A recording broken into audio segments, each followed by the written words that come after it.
France has announced it will withdraw its troops from Mali, ending a 9-year mission against Islamist militants.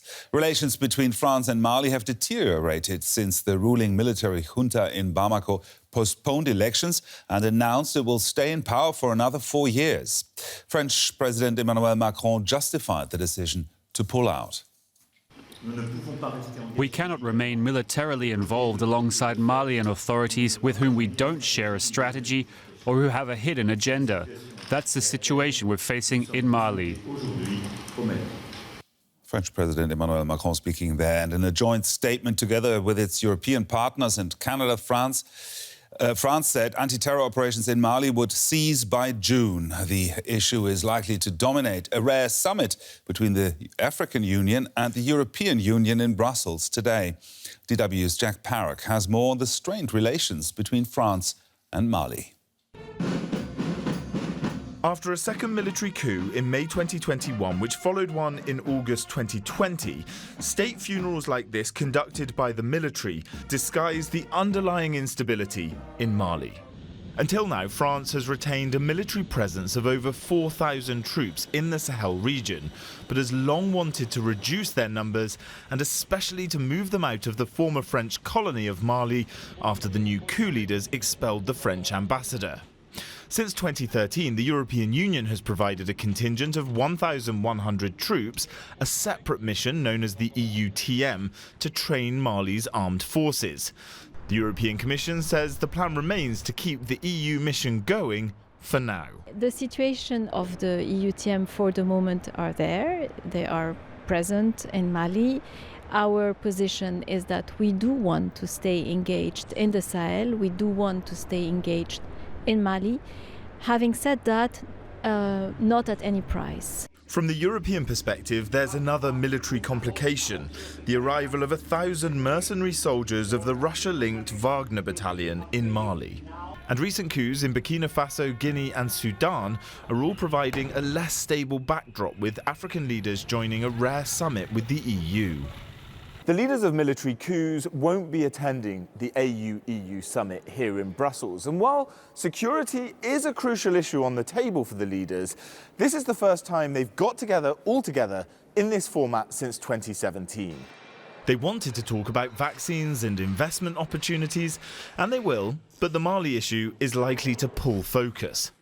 On the ground, the people of Mali are also questioning European motives for the troop deployments, according to some experts.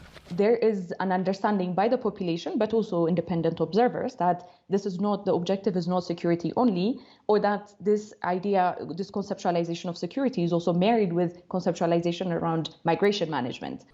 On top of the European missions, there's also a UN mission running concurrently in Mali. The country hasn't really known peace or stable self-governance in over a decade. And for more on that, we're now joined by Delina Godjo. She's a researcher and security expert on the Sahel region. She's joining us from Niamey in Niger. As well as France, Canada and some other countries are also withdrawing troops from Mali. Why and why now? There has been a breakdown in diplomatic relations, which was due to the Malian transition government potential relations with Wagner Group, for example, which now we know.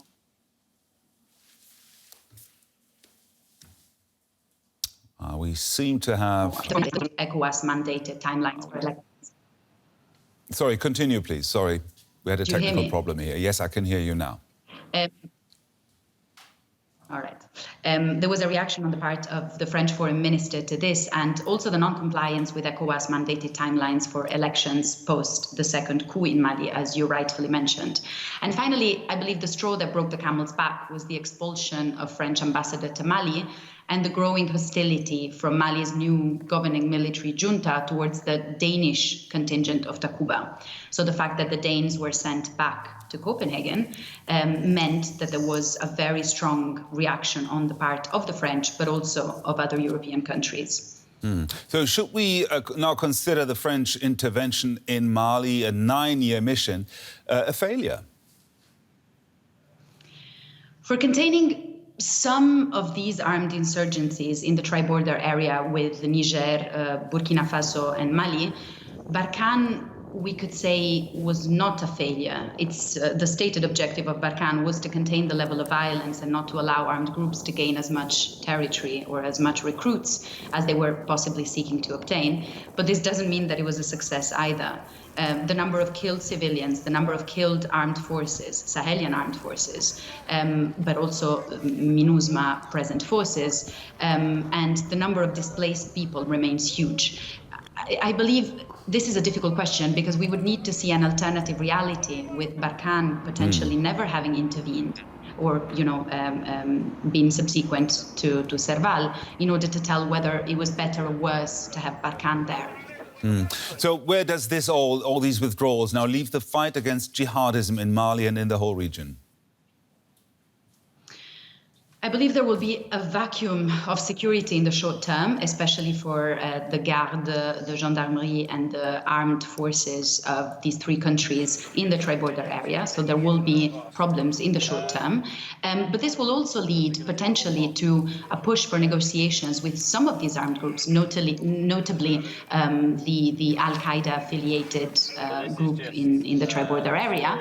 And potentially the recruitment base for these armed groups, which have relied quite a lot in terms of propaganda on the presence of French and European forces, this will perhaps some of their recruitment base once France and European Canadian forces leave.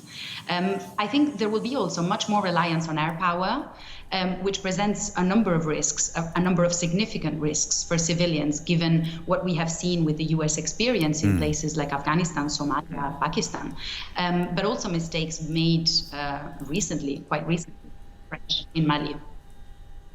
Delina Goccio, a security expert on the Sahel region. Thank you very much.